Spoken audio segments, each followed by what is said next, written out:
Hello दोस्तों, welcome my YouTube channel. दोस्तों, आज आप सबके लेकर आए हैं यूपी ट्रिपल एस पेट 2025 के लिए मोस्ट इम्पॉर्टेंट प्रैक्टिस सेट। तो दोस्तों, इससे पहले बहुत सारा प्रैक्टिस सेट करवाया जा चुका है। यदि आप सब नहीं देखे हैं तो प्लेलिस्ट में जाकर सब वीडियो को ज़रूर देखें, ठीक है।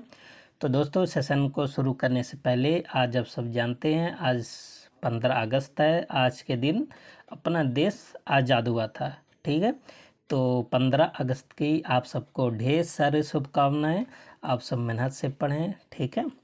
तो चलते हैं सेशन की तरफ। तो पहला क्वेश्चन है, निम्नलिखित में से कौन सा एक सही सुमेलित नहीं है। ध्यान देना, इस टाइप के क्वेश्चन थोड़ा डिफ़िकल्ट ज़रूर होते हैं, ठीक है, लेकिन एक क्वेश्चन से कई क्वेश्चन आप सबको तैयार हो जाता है। एक तरफ दिया तीर्थंकर, एक तरफ दिया उनका निर्वाण स्थान। निर्वाण स्थान का मतलब होता है जहाँ उनको मृत्यु हुआ था, ठीक है। तो आप जानते हैं कि महावीर स्वामी जी को निर्वाण कहाँ प्राप्त हुआ था? पावापुरी में, ये तो बात सही है। और नेमिष नाथ को उज्जैन में निर्वाण प्राप्त हुआ था, ये भी बात सही है। और वासुपूज्य को कहाँ हुआ था? ये गलत है। वासुपुरी को चंपापुरी में हुआ था। कहाँ हुआ था? चंपापुरी में हुआ था, ठीक है। और ऋषभ नाथ का कहाँ हुआ था? अष्टापाद में हुआ था। तो यहाँ पर सुमेलित नहीं है, तो बी ही सुमेलित नहीं है, बाकी सब सुमेलित है, ठीक है। और वासु पूज्य को कहाँ मिला था? चंपापुरी में, ठीक है। तो इसका ऑप्शन क्या हो जाएगा? बी। बी सुमेलित नहीं है। Question number next, question number 2 क्या है कि सिंधु सभ्यता के लोग किससे परिचित नहीं थे? ये सब क्वेश्चन आप सबसे पूछा जाता है, ठीक है। तो सिंधु सभ्यता वाले लोग किससे परिचित नहीं थे? शेर से परिचित नहीं थे। तो यहाँ पर कौन सा ऑप्शन हो जाएगा? केवल कौन सा? केवल 5, है ना। तो इसमें ऑप्शन क्या बन जाएगा? बी। आपको देखिए ऐसे कई क्वेश्चन प्राप्त हो गया। इसका मतलब सिंधु घाटी सभ्यता के बाघ से परिचित थे लेकिन शेर से परिचित नहीं थे।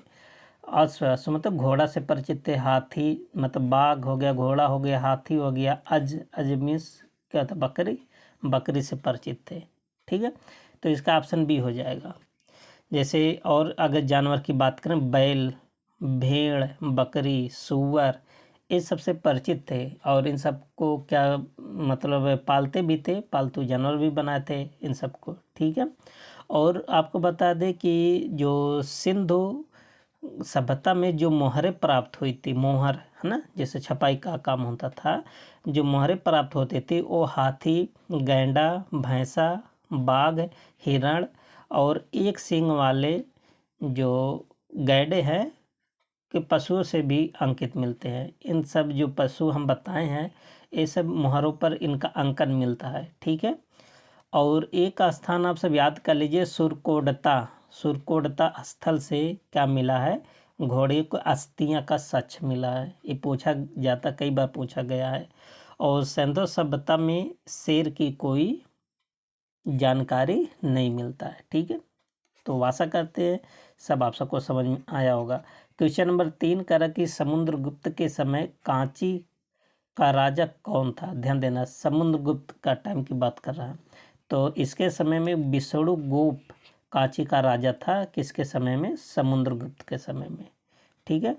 इसका आंसर क्या बन जाएगा? डी बन जाएगा। और अगर इसकी बात करें कि समुद्रगुप्त के समय राजा, तो ये तो विष्णुगुप्त तो था ही। आप जानते हैं एक जो प्रयागराज का प्रशस्त लेख है ना, समुद्रगुप्त द्वारा दक्षिण भारत में पराजित किए गए राजाओं की इसमें सूची भी मिलती है, अंकन भी मिलता है। ये कहाँ पर है? प्रयागराज में है, ठीक है। अगला क्वेश्चन, क्वेश्चन नंबर 4 क्या है देखिए। कह रहे कि निम्नलिखित में से कौन सा अधिकारी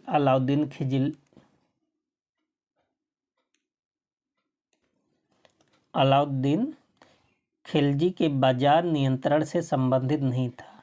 कौन सा? तो ये भी मोस्ट इम्पॉर्टेंट है, ठीक है। तो इसमें है दरोगा ए मंडी। दरोगा ए मंडी अलाउद्दीन खिलजी के बाजार नियंत्रण से संबंधित है। इसका मतलब सहना ए मंडी, दीवान ए रियासत, बरीद ए मंडी, ये सब किसके समय संबंधित था? बाजार नियंत्रण संबंधित था अलाउद्दीन खिलजी के समय का, ठीक है, तो इसका ऑप्शन क्या बन जाएगा, डी बन जाएगा।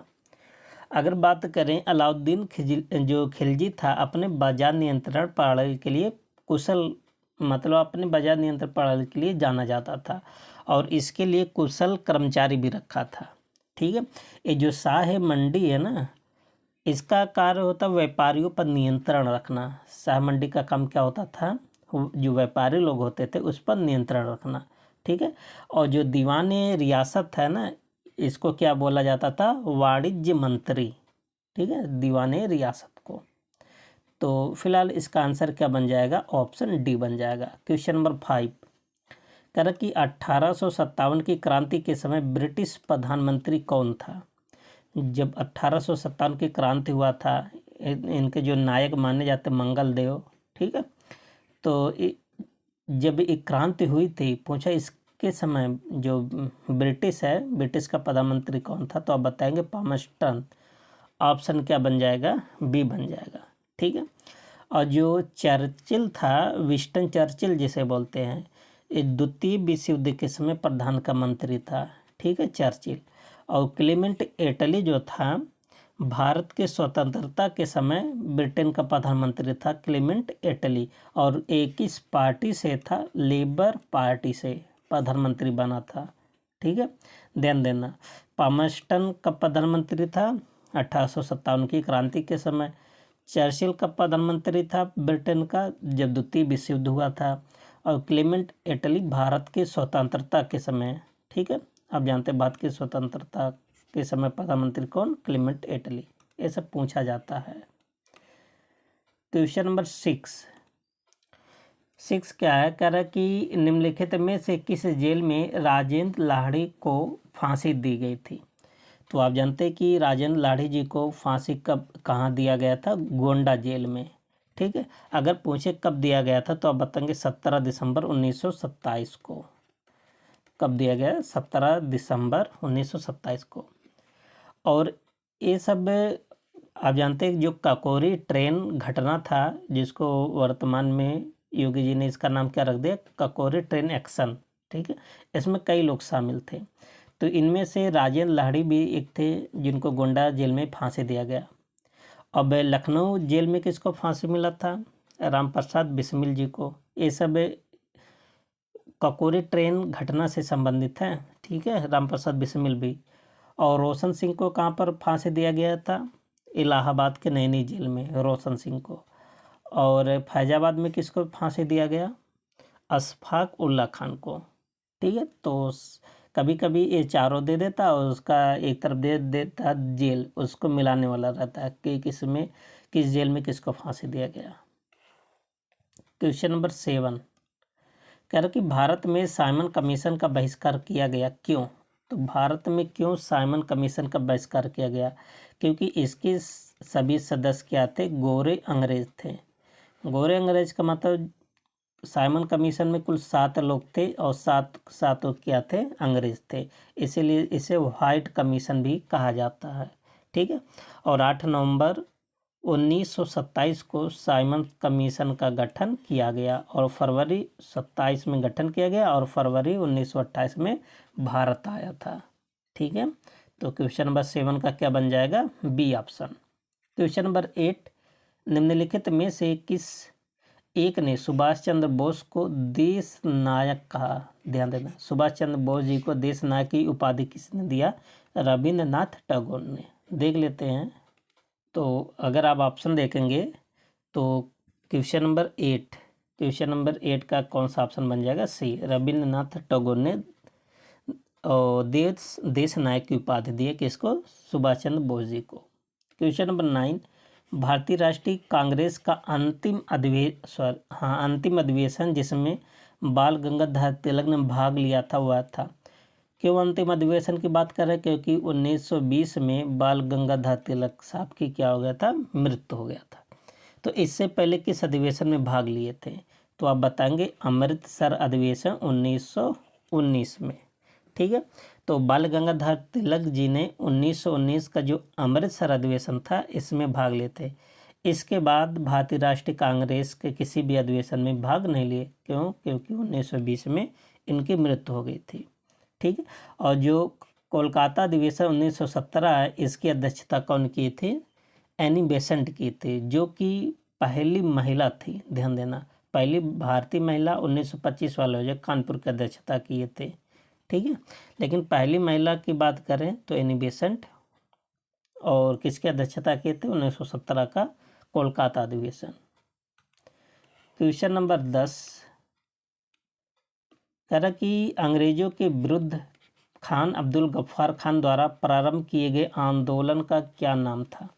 मोस्ट इम्पॉर्टेंट है, इनसे भी क्वेश्चन कई बार बना है। ठीक है, तो खान अब्दुल गफ्फार ने एक आंदोलन चलाया था, लाल कुर्ती आंदोलन। ठीक है, तो इसमें कोई है नहीं है, तो इसका ऑप्शन क्या बन जाएगा? ई बन जाएगा। तो और एक आंदोलन चला था, खुदाई खिदमतगार आंदोलन भी चला था। और खुदाई खिदमतगार जो आंदोलन था, इसका उद्देश्य क्या था? अंग्रेजों को बाहर निकालना। ध्यान देना, ये खुदाई खिदमतगार और लाल कुर्ती आंदोलन अगर ये पूछे जाए तो किससे संबंधित है? खान अब्दुल गफ्फार खान से।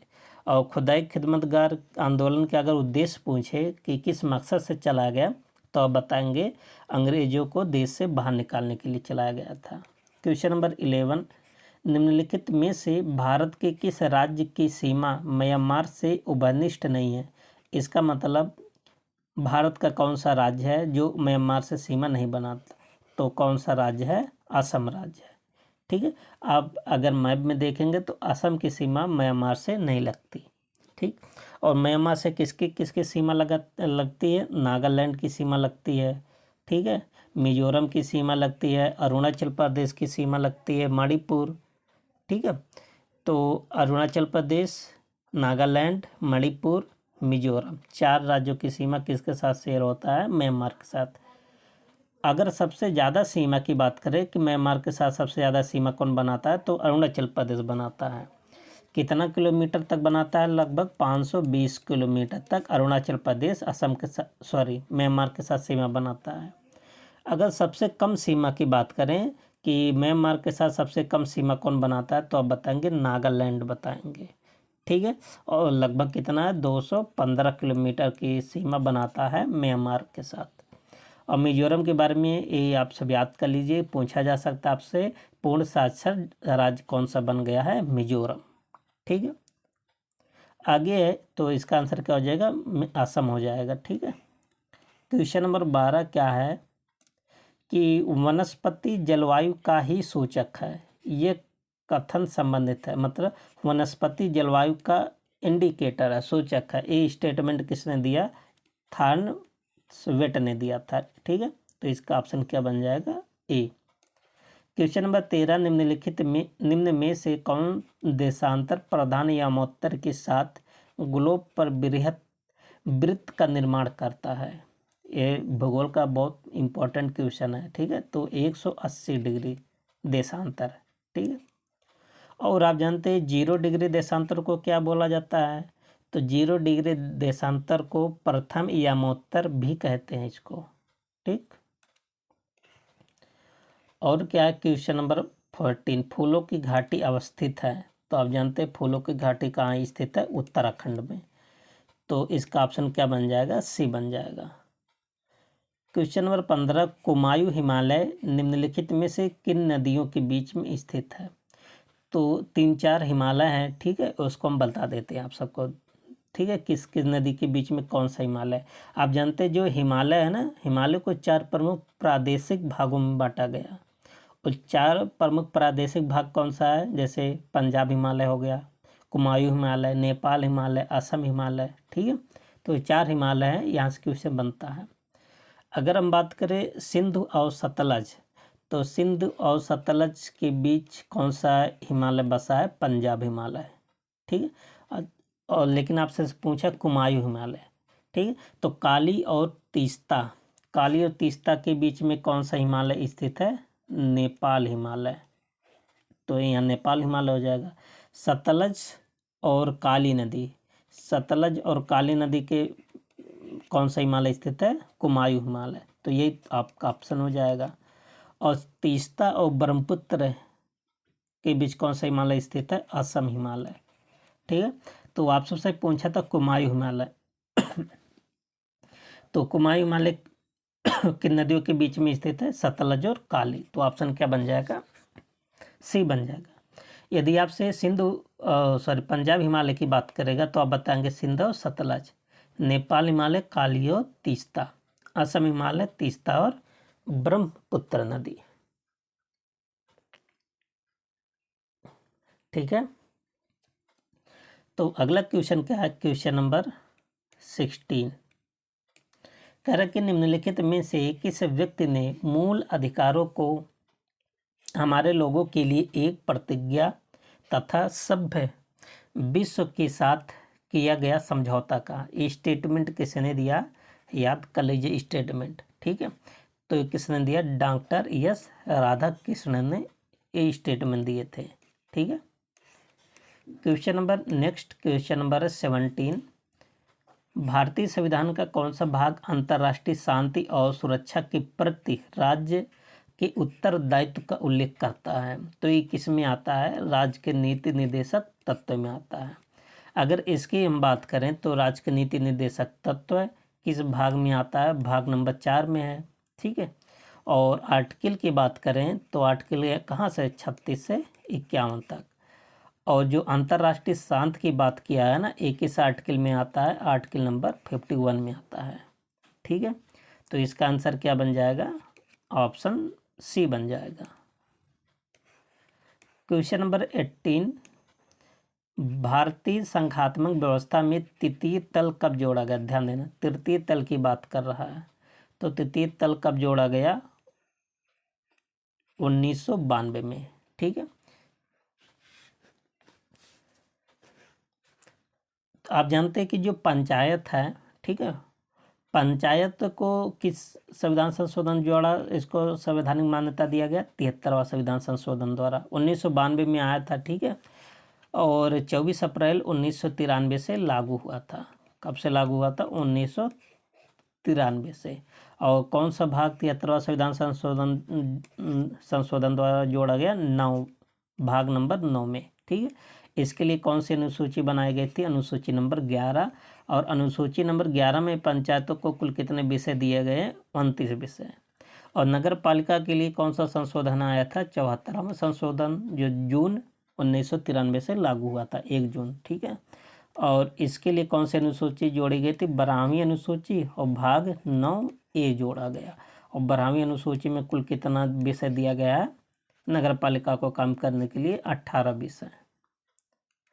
अगला क्वेश्चन क्या होगा? क्वेश्चन नंबर 19 निम्नलिखित कथनों पर विचार कर बताएं कि सर्वोच्च न्यायालय के बारे में इनमें से कौन सा एक सही है? ध्यान देना, सही कथन आपको पहचान करना है। ठीक है, तो कह रहा पहला कह रहा यह केवल मूल क्षेत्राधिकार रखता है। देखिए, केवल जहाँ शब्द आता है ना वो लगभग गलत ही होता है, तो एक गलत है। ठीक है, आपसे बताना सही। ये केवल यहाँ भी केवल, इसको भी केवल यहाँ भी है। ठीक है, ये भी गलत। ये मूल अपीली और परामर्श संबंधी क्षेत्राधिकार रखता है। तो कौन सा ऑप्शन बन जाएगा? डी ऑप्शन बन जाएगा।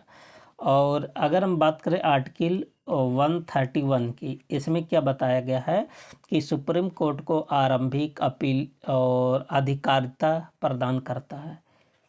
तो अधिकारिता सुप्रीम कोर्ट को कहाँ से मिलता है? अपील, आरंभिक और अधिकारिता 131 आर्टिकल में। क्वेश्चन नंबर 20 पंचायती राज का मुख्य उद्देश्य क्या है? तो पंचायती राज का जो मुख्य उद्देश्य होता है, ध्यान देना, मुख्य उद्देश्य की बात कर रहा है। ठीक है, तो कृषि उत्पादन को बढ़ावा, लोगों की राजनीतिक जागरूकता को बढ़ावा, लोगों को चिकित्सीय। तो इसमें देखिए कोई नहीं होगा, ई ऑप्शन होगा। तो पंचायती राज का जो मुख्य उद्देश्य है ना, इसमें लोगों को किस प्रकार से पंचायती राज में योगदान करना चाहिए, ठीक है, उसके बारे में बताया गया है। और आर्टिकल 243 में पंचायतों के गठन की बात किया गया है। और ठीक है, तो इसका उद्देश्य क्या है कि लोगों को विकास मूलक प्रशासन में भागीदारी को बढ़ाना, मेन उद्देश्य यही पंचायती राज का। क्वेश्चन नंबर 21 कर कि पानी से भरे एक बीकर में एक बर्फ का टुकड़ा तैर रहा है। जब संपूर्ण बर्फ पिघल जाएगी तो देखिए अगर किसी बर्तन में बर्फ़ का टुकड़ा और पानी भरा हो, ठीक है, इसमें रख दिया जाए तो जो पानी का सरफेस है ना इतना ही बना रहेगा, ठीक है, क्योंकि पहले से इसका जो वॉल्यूम है वो तो निश्चित हो जाएगा जब आप पानी के टुकड़े पर बर्फ़ रखेंगे, तो इसका इंक्रीज नहीं होगा किसी भी प्रकार का सरफेस, ठीक है। तो पानी की सतह पहले ऊपर उठेगी और नीचे गलत है ना, तो पानी की सतह क्या रहेगा, अपरिवर्तित रहेगा। तो 21 का क्या बन जाएगा, डी ऑप्शन। क्वेश्चन नंबर 22 कह रहा है कि तारों में अक्षय ऊर्जा के स्रोत का कारण क्या है ना। तो आप जानते हैं कि जो सूर्य है ना, सूर्य में भी नाभिकीय संलयन होता है। तो जो बड़े बड़े तारे हैं, सूर्य एक प्रकार का तारा ही तो है, तो सूर्य में भी क्या होता है, नाभिकीय संलयन होता है, ठीक है। तो इसका आंसर क्या बन जाएगा, हाइड्रोजन का हीलियम में परिवर्तन, इसको बोलते हैं नाभिकीय संलयन। ऑप्शन क्या बन जाएगा, ए बन जाएगा। क्वेश्चन नंबर 23 कह रहा है कि निम्नलिखित में से कौन सा युग्म सही सुमेलित नहीं है। ध्यान देना, यह नहीं की बात किया है, ठीक है। एक तरफ दिया है जो धातु दिया है, एक तरफ दिया उसका अयस्क, ठीक है। तो एल्युमिनियम का अयस्क कौन सा होता है, बॉक्साइड होता है, ये तो बात सही है, याद भी कर लीजिए, पूछा जाता है। कापर का बोला सिनेबार है, नहीं, कापर का अयस्क सिनेबार नहीं होता। सिनेबार जो होता है ना, पारा का अयस्क होता है। किसका अयस्क है, पारा का अयस्क है सिनेबार, ठीक है। और कापर का क्या अयस्क होता है, कापर का होता है कापर पाइराइट। जिंक का कैलेमाइन होता है, आयरन का हेमेटाइट होता है, ये सब याद कर लीजिए। तो कौन सा सुमेलित नहीं है, बी ऑप्शन, क्योंकि सिनेबार किसका अयस्क है, तो पारा का, और कापर का क्या होता है, कापर पाइराइट। बहुत सारे अयस्क होते हैं, ठीक है, केवल यही नहीं होता है। अगला क्वेश्चन क्या है, क्वेश्चन नंबर 24 कह रहा कि आयोडीन युक्त हार्मोन है, मतलब आयोडीन युक्त हार्मोन कौन सा है, थायरॉक्सिन। ऑप्शन क्या बन जाएगा, पहला ही। आप जानते हैं कि थायरॉक्सिन की कमी से घेघा रोग होता है और बहुत सारे जड़ मानवता नामक रोग होता है, ठीक है, किसकी कमी से, थायरॉक्सिन। क्वेश्चन नंबर 25 निद्रा रोग नामक बीमारी से होती है। तो निद्रा रोग किसके माध्यम से होता है, ट्रेप्सोनोमा नामक एक कोशिकीय जीव से होता है, ठीक है। आप जानते हैं कि मक्खियों के काटने से जीवाणु शरीर में बढ़ जाते हैं और जिसके माध्यम से जो लसिका होती है ना, जो लसिका ग्रंथियां होती हैं वो बढ़ जाती हैं, तो धीरे धीरे इस प्रकार का बीमारी हो जाता है। अगला क्वेश्चन कह रहा कि किस पंचवर्षीय योजना का उद्देश्य गरीबी हटाओ रखा गया। तो कौन सा पंचवर्षीय योजना, तो 5वीं पंचवर्षीय योजना, ठीक है। कब से कब तक था, 1974 से 1989 तक, सॉरी 79 तक। तो इसका ऑप्शन क्या बन जाएगा, ए बन जाएगा। और इसी में गरीबी हटाओ का नारा भी दिया गया था। आप कह सकते हैं जो 5वीं पंचवर्षीय योजना थी इसका मुख्य उद्देश्य था गरीबी उन्मूलन, ठीक है। अगला क्वेश्चन, क्वेश्चन नंबर है 27, कह रहा है कि एफडीआई का पूरा नाम क्या है, ठीक है। तो इसका मतलब हो जाएगा फॉरेन डायरेक्ट इन्वेस्टमेंट। ऑप्शन क्या बन जाएगा, सी बन जाएगा। इसके माध्यम से पता चलता है कि मतलब विदेशों से कितना पैसा आया, कितना मतलब पूंजी लगा अपने देश में, ठीक है। क्वेश्चन नंबर 28, अच्छा एफडीआई के मामले में सबसे पहला देश कौन सा है, अमेरिका है, ठीक है। और क्वेश्चन नंबर 28, भारत सरकार द्वारा किस वर्ष प्रधानमंत्री अन्नदाता आय संरक्षण अभियान, जिसको बोलते हैं पीएम आशा, शुरू किया गया। तो पीएम आशा योजना कब शुरू किया गया था, वर्ष 2018 में। ऑप्शन क्या बन जाएगा, सी बन जाएगा, ठीक है। क्वेश्चन नंबर 29, भारतीय संविधान, यहाँ आपको फिल करना है, संशोधन अधिनियम द्वारा भारत में वस्तु एवं सेवा कर, इसको बोलते हैं जीएसटी, लागू किया गया। तो कौन सा संविधान संशोधन आया था, तो आप जानते कि 151 संविधान संशोधन के माध्यम से जीएसटी लाया गया था। तो यहाँ पर ई ऑप्शन हो जाएगा, ठीक है। और कब लागू किया गया था? 2017 में लागू किया गया था। ठीक है। और अगर आपसे पूछे जो जीएसटी आया था किस समिति की सिफारिश पर आया था, तो आप बताएंगे विजय केलकर समिति। क्वेश्चन नंबर 30, निम्नलिखित में से कौन सा कथन सार्वजनिक क्षेत्रक इकाई के लिए सही है? सार्वजनिक क्षेत्रक इकाई इसमें पूछा गया है। ठीक है। तो अधिकांश परिसंपत्तियां सरकारी स्वामित्व में होती हैं। ऑप्शन क्या बन जाएगा? सी। और क्वेश्चन नंबर 31 कह रहे कि वल्लम काली किस तरह का एक पारंपरिक खेल है?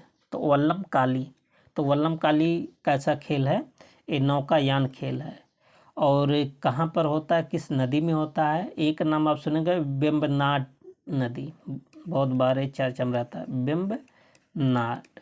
एक कहाँ पर नदी बहती? केरल में। ठीक है। और इसी में नौकायान एक प्रतियोगिता होती है, इसे बोलते हैं वल्लम काली गेम, एक प्रकार का गेम है। ठीक है। आप जानते हैं जो वेम्बनाड झील है, ठीक है, का स्रोत 4 नदियां हैं। कौन कौन से 4 नदियां? मीनाचिल और अंचन कोविल और पंपा और एक है मणि माता।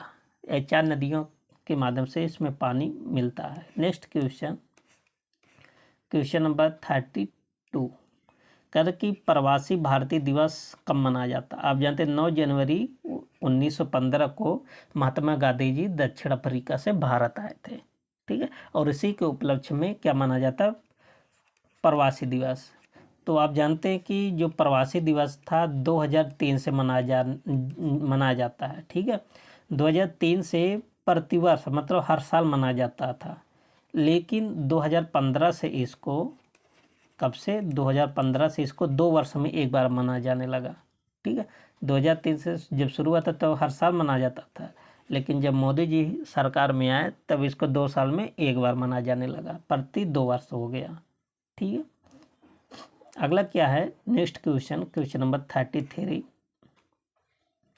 कह रहा कि प्रथम राष्ट्रमंडल खेलों का आयोजन इनमें से किस वर्ष किया गया था? तो प्रथम राष्ट्र खेलों का आयोजन कब किया गया था? तो आप बताएंगे 1930 में किया गया था। ठीक है। और कहाँ पर किया गया था? कनाडा में। ध्यान देना, ये कहाँ हुआ था? कनाडा में। तो ये भी पूछ सकता है आपसे, जो करंट वाला है ये भी पूछ सकता है। जो करंट वाला पूछेगा 30वां जो राष्ट्रमंडल खेल का आयोजन होगा कब होगा? 2026 में होगा। और 2026 वाला कहाँ होगा? स्कॉटलैंड के ग्लासगो में होगा। ठीक है। स्कॉटलैंड में होगा। और स्कॉटलैंड का एक शहर है ग्लासगो, यहाँ पर होगा कब? 2026 में। 30वां है। ठीक है। क्वेश्चन नंबर 34 कह रहा कि CSIR स्वायत्त निकाय के रूप में भारत में सबसे बड़े अनुसंधान और विकास संगठन है। CSIR का अर्थ क्या है? तो इसका अर्थ क्या होता है कि council of scientific and industrial research. Option क्या बन जाएगा? 34 का ए। और एक कब अस्तित्व में आया था? 1942 में इसकी स्थापना हुआ था। ठीक है।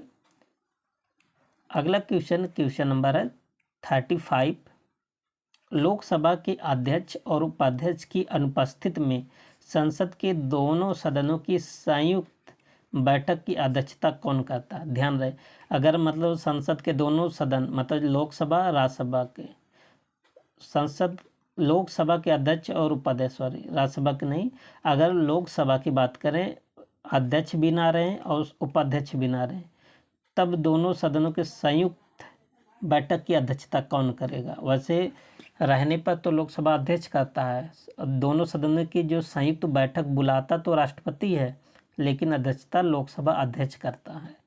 ठीक है। लेकिन अगर दोनों अनुपस्थित हो जाएं, अध्यक्ष और उपाध्यक्ष, तब कौन करेगा? ये आपसे से पूछा है। तो कौन करेगा? राज्यसभा का उपसभापति। ठीक है। तो ऑप्शन क्या बन जाएगा? सी बन जाएगा। आगे क्या है? निम्नलिखित में किस देश के साथ भारत सर्वाधिक लंबी अंतर्राष्ट्रीय सीमा साझा करता है? तो सबसे ज़्यादा किसके साथ भारत साझा करता? बांग्लादेश, लगभग 4096 किलोमीटर का। ठीक है।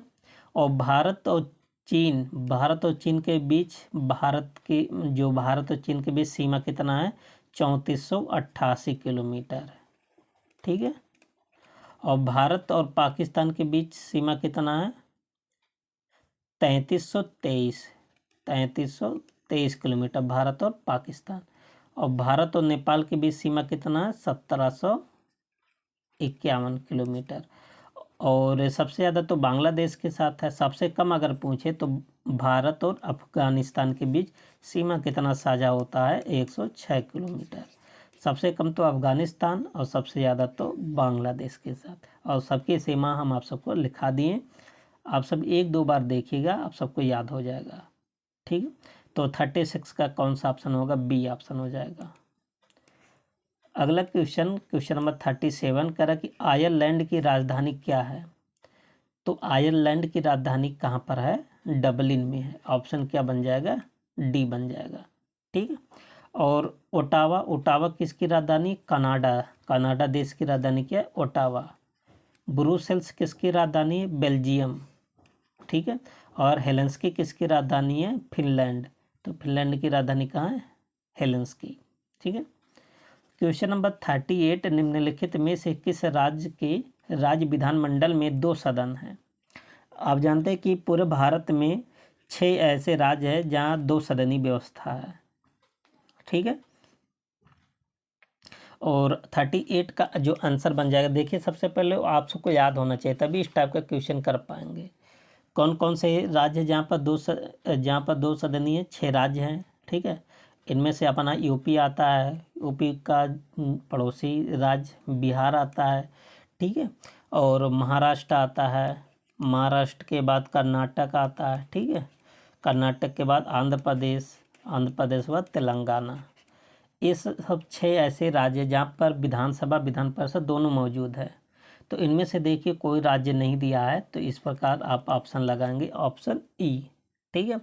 और विधानसभा का गठन या कह सकते विधानमंडल का गठन किस धारा में बोला गया है? कहा गया है 168 विधानमंडल का गठन किया जाता है। और 6 राज्यों में विधानमंडल की व्यवस्था किया गया है। ठीक है। क्वेश्चन नंबर 39 क्या है? निम्नलिखित में से कौन सी गैस ग्रीन हाउस गैस नहीं है? ध्यान देना। तो इनमें से नाइट्रोजन गैस ग्रीन हाउस गैसों के अंतर्गत नहीं आता है। ग्रीन हाउस गैसें कौन कौन सी हैं? आपको कई बार बताए हैं। ठीक है। जैसे कार्बन डाइऑक्साइड जिसको बोलते हैं CO2, नाइट्रस ऑक्साइड CFC का पूरा नाम भी आपसे से पूछ लेता है, क्लोरोफ्लोरोकार्बन। CFC एक है, मतलब ग्रीन हाउस गैस। ठीक है। और मीथेन गैस कहाँ पाया जाता है? जैसे धान दलदली जगह में कौन सा गैस पाया जाता है? मीथेन। जैसे धान के खेत में मीथेन गैस। जो पशु जो जानवर जो जुगाली करते हैं ना, वहाँ भी कौन सा गैस पाया जाता है? Methane gas. ठीक है। अगला क्वेश्चन नंबर 40, पारितंत्र के 2 मूल घटक कौन से हैं? ठीक है। तो पारितंत्र में 2 घटक कौन होते हैं? एक तो जीवी घटक, एक तो आजीवी, है ना। ये 2 घटक मेन इंपॉर्टेंट है। ऑप्शन क्या बन जाएगा? बी। और पारितंत्र की संकल्पना कौन दिए थे? AG टांसले महोदय ने दिया था। कब? 1935 में। कौन दिए थे? AG Tansley. ठीक है। अगला क्वेश्चन नंबर है 41। तो देखिए इस टाइप का सवाल आप सबको कई बार बताए हैं, हर प्रैक्टिस सेट में एक सवाल है। ठीक है। कह रहा कि भिन्नों का अवरोही क्रम में लिखें। यहाँ देखिए घटते क्रम में आप सबको लिखना है। ठीक है। तो इसके लिए सबसे पहले आप क्या करेंगे? आप इसको डिवाइड कर लीजिएगा, फिर आप सबको पता चल जाएगा कौन बड़ा भिन्न कौन छोटा भिन्न है। ठीक है। तो 41 का जब आप करेंगे तो आपको आंसर मिल जाएगा कौन सा? B option. यहाँ देखिए संख्या छोटा भी है। ठीक है। और एक तरीके से आप कैसा कर सकते हैं, 2 तरीका बताते, क्रॉस मल्टीप्लाई कर लीजिए। जैसे 2/3 है और 1/6, 6 दूनी 12, 3 एकम 3। इसका ए वाला इससे बड़ा है। ठीक है। ए वाला बड़ा है। तो इस तरह से आप कंपेयर कर सकते हैं। क्वेश्चन नंबर 42, निम्न व्यंजक को सरल कीजिए। देखिए इस टाइप का सवाल पहले आप सब ये अंदर का सॉल्व करेंगे। ठीक है। बाकी सब वही रहेगा। तो यहाँ देखिए 5/7, एक भाग का हो जाएगा गुणा, ये ऊपर चल जाएगा, 14 कितना आ जाएगा 15, 7 दूनी 14 और सॉरी 25 है, ठीक है, और 5×5 25। तो इसको सॉल्व करेंगे, इसके स्थान पर क्या आ जाएगा 2/5 आ जाएगा, ठीक है। अब 2/5 और ये देखिए ये गुणा का चिन्ह है, तो 5 से काट दीजिए, 5 एकन 5, 5 तिया 15, तो 3 दूनी 6, 6/13 आ गया। इसके स्थान पर कितना आ गया 6/13, और प्लस में क्या लिखा है 26 एकन 26, 26 में 19 जोड़ेंगे 45, तो ये 45 आ जाएगा। तो अगर हम ऊपर नीचे 2 से गुणा कर दे तो 13 दूनी 26 और 13 दूनी 26, दोनों का डिनोमिनेटर सेम हो जाएगा, तो 12 और 45, तो 12 और 45 कितना हो गया 57, ठीक है।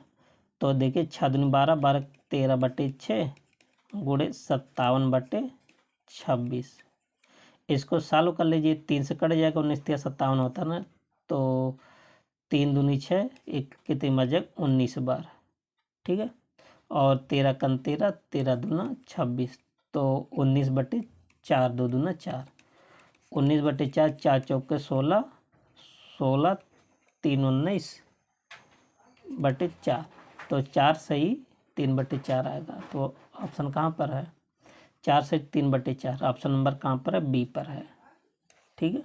आप सब अपने जो आपका जो कॉपी है ना उस पर आप एक बार लगाइएगा, ठीक है।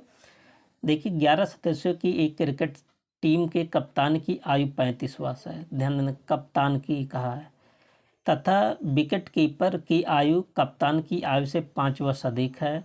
यदि इन दोनों की आयु को हटा दिया जाए तो बचे हुए खिलाड़ियों की औसत आयु पूरी टीम की औसत आयु से 3 वर्ष कम हो जाती है। तो पूरी टीम की औसत आयु कितनी है, एवरेज का क्वेश्चन है, ठीक है। तो मान लीजिए पूरी टीम का औसत आयु x वर्ष है, तो मान लेते हैं जो पूरा टीम है सबका आयु कितना है x। अब प्रश्न के अनुसार करते हैं, ठीक है। तो पूरा टीम का औसत आयु x, तो टोटल 11 सदस्य है, तो कुल आयु कितना हो जाएगा 11x हो जाएगा, 11x हो गया, ठीक है। अब क्या कह रहा है कि इनमें से कप्तान की आयु 35 वर्ष है, तो 35 वर्ष कप्तान की आयु अगर हम निकाल दें 35 माइनस कर रहे हैं, ठीक है, और माइनस और क्या कर रहे हैं देखिए 5 वर्ष अधिक हो जाती है,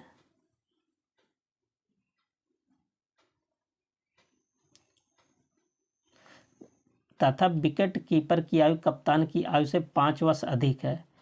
तो 35 था तो 5 वर्ष अधिक तो कितना होगा 40, और टोटल कितने हैं 9, और क्या आएगा कितना कम हो जाता है x-3। बस इसी का आप सॉल्व कर लीजिए, इसका इधर क्रॉस मल्टीप्लाई कर दीजिएगा, तुरंत आंसर निकल कर आ जाएगा कितना वर्ष 24 वर्ष, ठीक है। कैलकुलेशन आप सब अपने काम कर लीजिएगा, सही आएगा। कह रहा कि एक रेलगाड़ी उत्तर से दक्षिण की दिशा में चल रही है, ये समान दिशा में 2 किलोमीटर प्रति घंटा और 4 किलोमीटर प्रति घंटा की चाल से चल रहे राज और मधुर को 9 सेकंड में और 10 सेकंड में पार कर देती हैं। तो रेलगाड़ी की लंबाई x मीटर है, तो x का मान निकालिए। तो यहाँ रेलगाड़ी की खुद लंबाई दे दिया है, ठीक है। अब देखिए मान लेते हैं रेलगाड़ी की जो चाल है स्पीड है, मान लेते हैं रेलगाड़ी कितने स्पीड से चल रहा है y किलोमीटर प्रति घंटे की चाल से चल रहा है, ठीक है। तो ये आप देखिए बहुत सारे तरीके से रेशियो लेकर तुरंत सॉल्व कर लीजिए, ऐसे भी आ जाएगा, या तो समीकरण बना लीजिए, ठीक है। आगे क्या है, अब प्रश्न अनुसार अगर हम करें तो 2 किलोमीटर प्रति घंटे और 4 किलोमीटर प्रति घंटे की चाल से चल रही है, ठीक है। और देखिए समान दिशा में, जब समान दिशा में जाएगा तो क्या हो जाएगा, इस जो स्पीड होता है कम हो जाता है ना, तो y-2 पहला कंडीशन में ले रहे हैं, तो कितना आ जाएगा x का मान, x क्या चीज़ है लंबाई दिया है, आप कह सकते दूरी दिया है, तो टोटल कितना हो जाएगा, कितना समय लेता है 9 सेकंड लेता है, ठीक है। और 9 सेकंड इसको बदलेंगे घंटे में तो कितना आएगा 3600। अब सॉल्व कर लीजिए, 9 चौक 36, 4 ऊपर गुणा कर दीजिए तो कितना आ गया 400। तो यहाँ से अगर y का मान निकालेंगे इधर जाएगा तो y बराबर कितना आ जाएगा 400x और प्लस कितना आ गया 2, पहला पहला समीकरण। अब इसी प्रकार दूसरा कंडीशन वेरीफाई करेंगे तो दूसरे वाले कंडीशन में क्या आ जाएगा, तो y बराबर इसी प्रकार आप सॉल्व कर लीजिएगा तो आएगा 360x प्लस 4। अब यहाँ भी y यहाँ भी y, दोनों y बराबर कर दीजिए, सॉल्व कर लीजिए। सॉल्व करेंगे x का वैल्यू आएगा, तो x का वैल्यू कितना आ जाएगा 1/20 किलोमीटर। तो मीटर में बदलने के लिए 1000 से गुणा कर लीजिए तो आ जाएगा 50 मीटर। ठीक है, तो ऑप्शन क्या बन जाएगा, डी। बाकी आप सब रेशियो मेथड से भी लगा सकते हैं, कोई दिक्कत नहीं। कर कि प्रत्येक माह कृतिका अपनी आय का 30% घर के लिए किराए पर और शेष का 60% घरेलू व्यय पर खर्च करती है। यदि वह प्रत्येक माह 6300 रुपये की बचत करती है तो उसकी मासिक आय कितनी है। ठीक है, तो देखिए कृतिका प्रत्येक महीने अपनी आय का 30% घर के किराए पर, ये कैसे आप सब लगाएंगे। ठीक है, तो देखिए ये भी रेशियो मेथड से भी लगा लेंगे आप सब। मान लेते हैं अगर उसका जो मासिक खर्चा है कितना, 1 रुपये है। ठीक है, मासिक खर्च मान लेते हैं, यक्स नहीं कर रहे क्योंकि अभी गुणा भाग करेंगे तो कठिन हो जाएगा। तो मान लेते हैं उसका मासिक खर्च कितना रुपये, 100 रुपये। अब देखिए 30% घर के किराए पर, अगर घर के किराए पर अगर हम किराए की बात करें तो 100 का 30% कितना होगा, 30 होगा, तो 30 से x आ जाएगा। और शेष का 60% घरेलू व्यय पर, और घरेलू व्यय पर 60 का ध्यान देना, अगर 30% हो गया है खर्च तो बचा कितना, 70। ठीक है, और 70 का 60% घरेलू व्यय का, तो यहाँ पर घरेलू व्यय की अगर हम बात करें तो 70 का 60%, तो 70x का 60% अगर हम निकालेंगे तो 0 0 कैंसिल होगा, 7 42x आ जाएगा। कितना आ गया, 42x। अब कुल खर्चे देख लीजिए तो 42 यहाँ और 30 यहाँ, 42 30 कितना हो गया, 70 2 72x। अगर 72x कुल खर्च है तो बचत कितना, 100x में से अगर 72x खर्चा कर दिया तो बचा कितना, 28x। 28x इसका बचा हुआ है। ठीक है, अब इसका मासिक निकाल लीजिए कितना खर्च होगा। ठीक है, तो टोटल कितना रुपये, 6300 रुपये है, बटे 28 कर लीजिए और गुणे कितना कर लीजिए, 100। 0 नहीं कटेगा, इसको आप कैलकुलेशन करेंगे आएगा कितना, 22,500। अगला क्वेश्चन क्या है, क्वेश्चन नंबर 46 कह रहा है कि यदि a बराबर 2, ठीक है, और o बराबर 30, x बराबर 48। देखिए a का पोजीशन लेटर 1 है, 1 का 2 गुना करोगे 2, और o का पोजीशन लेटर 15, 15 का 2 गुना करोगे 30, x का पोजीशन लेटर 24, 24 का 2 गुना करोगे 48, मतलब पोजीशन लेटर का 2 गुना। तो यस होता 19 पर, तो 19 दूना 38। ठीक है, अच्छा टोटल पूछा होगा तो इसका आ जाएगा 19 दूना 38 प्लस ए का होता है 2, तो 2 ए का होता 1, 1 का 2 में गुणा करोगे 2। यस डब्लू का होता है 23, तो 23 दूनी कितना होगा, 46। तो इसको सब जोड़ोगे तो कितना आएगा, तो 46 का आंसर देखिए 46 38, देखो 38 2 40, 38 2 कितना होगा 40, और 40 40 80 6 86, तो इसका 86 आ रहा 46 का। ठीक है, तो ऑप्शन क्या बन जाएगा, ई बन जाएगा। ठीक है, अगला क्वेश्चन क्या है, क्वेश्चन नंबर 47। 4 अक्षर समूह दिए गए जिनमें से 3 समान है और एक असमान है, असमान की पहचान करना है 47 का। ठीक है, अगर आप यहाँ पर देखिए 2 + 2 4, 4 और 3 7, मतलब +2 + 3, +2 + 3। देखिए 10 2 12, 12 3 15, 18 2 20, 20 3 23, और 13 2 15, और 15 2 17। इसमें +2 +2 किया है, तो सबसे अलग कौन सा हो गया, D option. Question number next है क्वेश्चन नंबर 48। 18 अक्टूबर 2003 को अगर शनिवार है तो 18 अक्टूबर 2005 को कौन सा दिन होगा। ये तो एकदम आसान है। ठीक है, ये तो आप कर लेंगे। ठीक है, और दिन के माध्यम से। तो 48 का आप सब आंसर क्या बता रहे हैं, मंगलवार होगा। ठीक है, देखिए शनिवार, यहाँ पर शनिवार था तो शनिवार से निकालेंगे कितना आ जाएगा, मंगलवार। तो ऑप्शन क्या बन जाएगा, ई। Question number 49। एक तस्वीर की और इशारा करते हुए सुमित ने कहा, ध्यान देना, ये अपने ऊपर लागू करके आप लगा लीजिए। डायग्राम खींचना तो भी कोई दिक्कत नहीं, आंसर आना चाहिए। सुमित ने क्या कहा, सुमित आप खुद बन जाइए, ठीक है, फोटो किसी का और ले लीजिए। सुमित ने क्या कहा, तस्वीर में मौजूद आदमी, ठीक है, तस्वीर में मौजूद आदमी मेरी सास का ससुर है। सास का ससुर, मेरी सास का ससुर है, ठीक है। तस्वीर में मौजूद आदमी का सुमित की पत्नी से क्या संबंध है, ठीक है।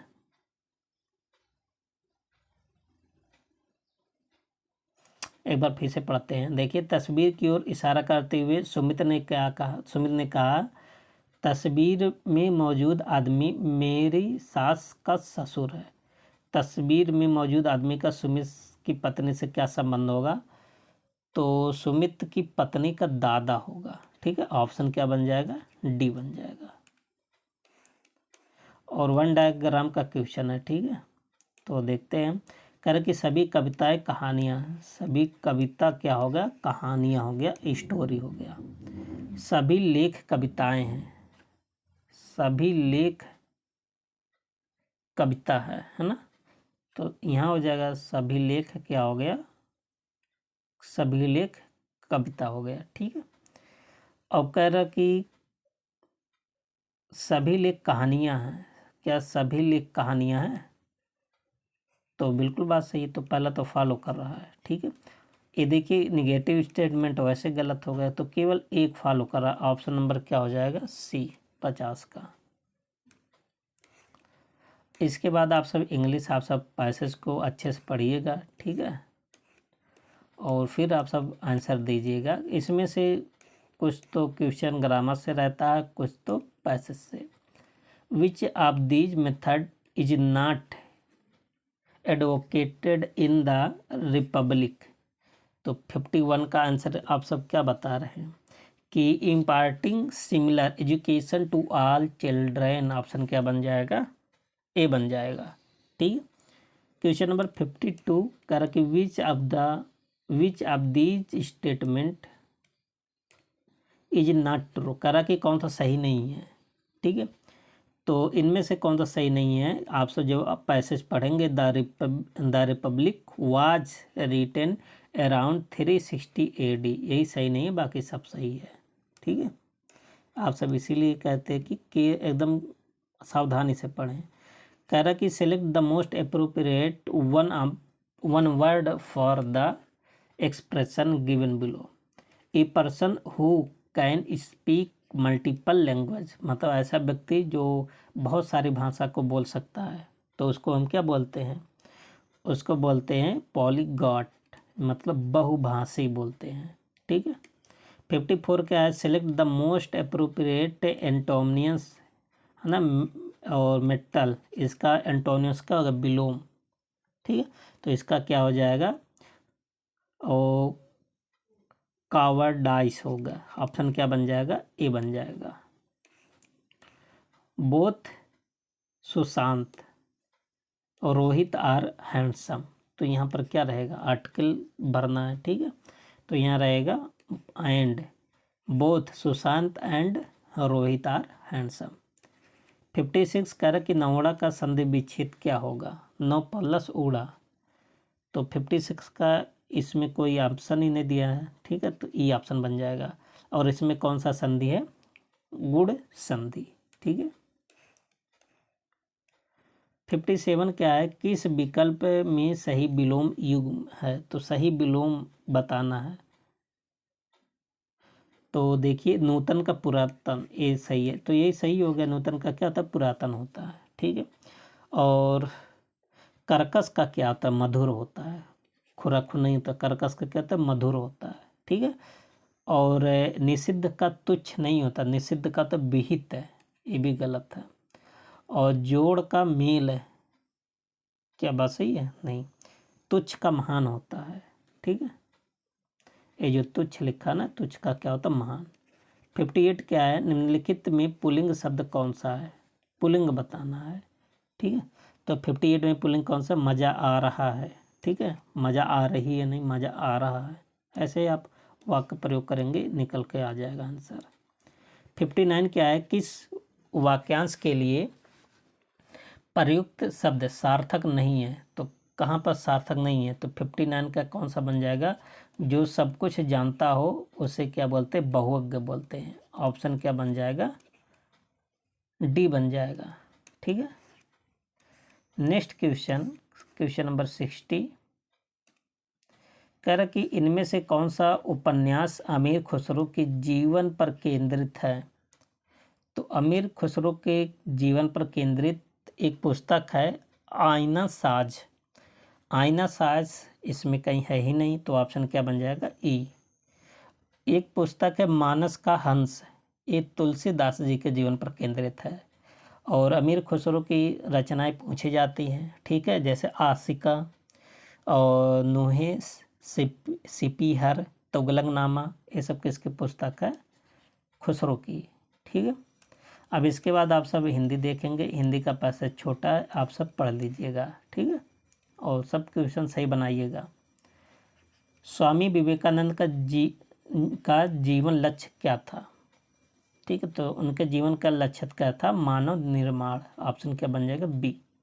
व्यक्तियों के समूहों को क्या कहते हैं, जो व्यक्ति का समूह होता है उसको क्या बोलते हैं, राष्ट्र। तो 62 का हो जाएगा डी ऑप्शन।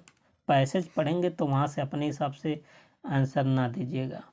विवेकानंद कैसा राष्ट्र चाहते थे, इम्पोर्टेंट है। तो विवेकानंद जी सामाजिक एवं सशक्त राष्ट्र चाहते थे, सॉरी, सशक्त और स्वतंत्र। आप पैसेज पढ़ेंगे क्या निकल कर आएगा, सशक्त और स्वतंत्र। विवेकानंद जी ने मानव निर्माण के लिए क्या किए, है ना, तो मानव निर्माण के लिए समस्त समाज को चुने थे। ऑप्शन क्या बन जाएगा, सी। और क्वेश्चन नंबर 65 क्या है कि समष्टि का विलोम, समष्टि का विलोम क्या होता है, तो समष्टि का होता है बेस्ट। इसमें कोई नहीं दिया है, तो ऑप्शन हो जाएगा ई, है ना, कहते हैं बेस्ट होता है, ऐसे लिखा जाएगा, समष्टि का विलोम बेस्टी। और हिंदी अगला पैसेज क्या है, ये भी छोटा पैसेज ही है। ठीक है, तो जीवन यापन के लिए कौन सी शिक्षा चाहिए। जब आप पैसेज पढ़ेंगे तो क्या आप सब बता रहे हैं, यांत्रिक शिक्षा, है ना, तो जीवन यापन करने के लिए कौन सी शिक्षा जरूरी है, यांत्रिक। ये पैसेज के अकॉर्डिंग सब आंसर हो रहा है। अगला क्वेश्चन क्या है, क्वेश्चन नंबर 67, शिक्षा व्यक्ति में किन गुणों का विकास करने वाली होनी चाहिए। शिक्षा की बात कर रहा है, तो 67 का ऑप्शन क्या बन जाएगा, सामर्थ्य और साहस। ऑप्शन क्या बन जाएगा, ए। व्यक्ति से अपेक्षित है कि वह, 68 का क्या होना चाहिए, तो जीवन की चुनौतियों से पलायन कर जाए, नहीं, जीवन की चुनौतियों का सामना कर सके। ये देखिए, जब आप इसे पढ़ेंगे तो आपको लगेगा कि हाँ मतलब ये सही है, लेकिन आप सबको पैसेज के अकॉर्डिंग पढ़ना है। ठीक है, तो अपने मन से नहीं। यांत्रिक शिक्षा प्राप्त करके क्लर्क बने, ये भी नहीं था। यांत्रिक शिक्षा प्राप्त कर विदेश जाए, ये भी नहीं था। जीवन की चुनौतियों का सामना कर सके, ये भी नहीं था। तो इसका ऑप्शन क्या बन जाएगा, ई। क्वेश्चन नंबर 67, शिक्षा और के बीच संबंध उद्घटित हो रहे हैं, तो किसके बीच, तो आप बताएंगे जीविकोपार्जन के बीच। क्वेश्चन नंबर 70, समूह से भिन्न शब्द हैं, तो समूह से भिन्न शब्द कौन सा है, सिंह, सासी, साधारण, यांत्रिक, ये सब शब्द का यूज हुआ है पैसेज में। ठीक है दोस्तों, अब इसके बाद 10 क्वेश्चन करंट अफेयर का है। ठीक है, अब इसके बाद करंट अफेयर का देखेंगे। हाल ही में निम्नलिखित में से किसी देश के सर्वोच्च नागरिक पुरस्कार से सम्मानित किया गया, है ना, फिजी देश के द्वारा, तो किसको दिया गया था सबसे बड़ा पुरस्कार वहाँ का, तो किसको दिया गया, श्री मधुसूदन साय जी को। ऑप्शन क्या बन जाएगा, सी बन जाएगा। कह रहे कि 2 से 4 अप्रैल 2025 के बीच छठे बिम्स्टेक शिखर सम्मेलन का आयोजन कहाँ किया गया, ये तो आप सबको अभी याद हो गया होगा, थाईलैंड में किया गया। ठीक है, और थाईलैंड के इसका होस्ट किए थे थाईलैंड के पीएम क्या थे, पेंटागटार्न सिनावात्रा। ठीक है, और भारत की ओर से कौन थे, पीएम मोदी जी। अगला क्वेश्चन, क्वेश्चन नंबर 93 क्या है, कह रहा कि निम्नलिखित में से किसे भारतीय विशिष्ट पहचान प्राधिकरण, जिसको आधार बोलते हैं, ठीक है, का मुख्य कार्यकारी अधिकारी के रूप में किसको नियुक्त किया गया। ठीक है, UIDAI का कार्यकारी अधिकारी किसको बनाया गया है, तो आप बताएंगे भुवनेश कुमार। ऑप्शन क्या बन जाएगा, ए बन जाएगा। क्वेश्चन नंबर 94, विश्व बैंक द्वारा हाल ही में जारी India poverty and equality brief April 2025 शीर्षक रिपोर्ट के अनुसार भारत की अत्यधिक गरीबी 16.2 2011-12 से घटकर कितना रह गई। ठीक है, तो ये पूछा जा सकता है, इम्पोर्टेंट है। तो 16.2 से घटकर कितना अभी भी है, तो आप बताएंगे 2.6। देखिए गरीबी कितना घट गया है ना, तो सरकार के केवल कागज में गरीबी घट गया है, 2.6 पर आ गया है जो। और हाल ही में तमिलनाडु सरकार ने निम्नलिखित में से किस शहर में मोरिंगा निर्यात सुविधा केंद्र स्थापित किया है। ठीक है, तो ये कहाँ पर स्थापित हुआ है, मदुरई में। तो ऑप्शन क्या बन जाएगा, ए। भारत ने आपदाओं के लिए अपनी तरह का एक अनूठा डिजिटल वॉलेट लॉन्च किया, जो समुदायों को किसी भी आपदा में अपने नुकसान की स्वयं रिपोर्ट कराने की अनुमति देता है। तो मतलब कोई भी आपदा आए तो डिजिटल वॉलेट पर आप जितना आप सबका नुकसान होगा सामान का, उतना आप रिपोर्ट कर सकते हैं। तो पोर्टल कौन सा है, तो 96 का ऑप्शन हो जाएगा अक्षवी पोर्टल। ऑप्शन क्या बन जाएगा, ए। क्वेश्चन नंबर 97, निम्नलिखित में से किसने आयरलैंड के कार्लो में खिताब जीता। एक प्रकार का खिताब है, IBSF का खिताब 2025 का किसने जीता, तो 97 का ऑप्शन हो जाएगा सौरभ कोठारी ने जीता। ठीक है, खेल से भी क्वेश्चन आता है, 10 क्वेश्चन करंट अफेयर का आएगा, इसलिए बहुत अच्छा पढ़िए। निम्नलिखित में से किसे लता दीनानाथ मंगेशकर पुरस्कार 2025 मिला, तो ये पुरस्कार किसको दिया गया, कुमार मंगलम बिड़ला को। ठीक है, और इस पुरस्कार की स्थापना कब हुआ था, 2022 में। किसकी याद में, लता मंगेशकर की याद में। क्वेश्चन नंबर 99, हाल ही में सिमलीपाल को भारत के 107वें राष्ट्रीय उद्यान के रूप में नामित किया गया। यह निम्नलिखित किस स्थान, तो सिमलीपाल नेशनल पार्क कहाँ पर है, आप सब जान गए होंगे, ये उड़ीसा में, मयूरभंज के उड़ीसा में। 99 का क्या हो जाएगा, बी ऑप्शन। और क्वेश्चन नंबर 100 क्या है कि हाल ही में पवास ज्वालामुखी में उद्गार हुआ। यह ज्वालामुखी निम्न में से किस देश से संबंधित है, तो पवास ज्वालामुखी है ना, बहुत सारे ज्वालामुखी का उद्गार हुआ, धीरे धीरे कंप्लीट हो जाएगा सब करंट अफेयर।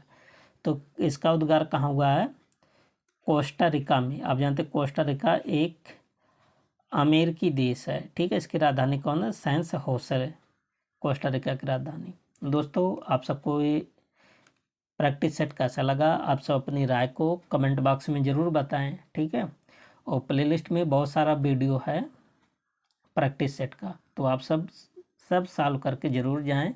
मिलते हैं नेक्स्ट प्रैक्टिस सेट में, तब तक के लिए best of luck, thank you and take care.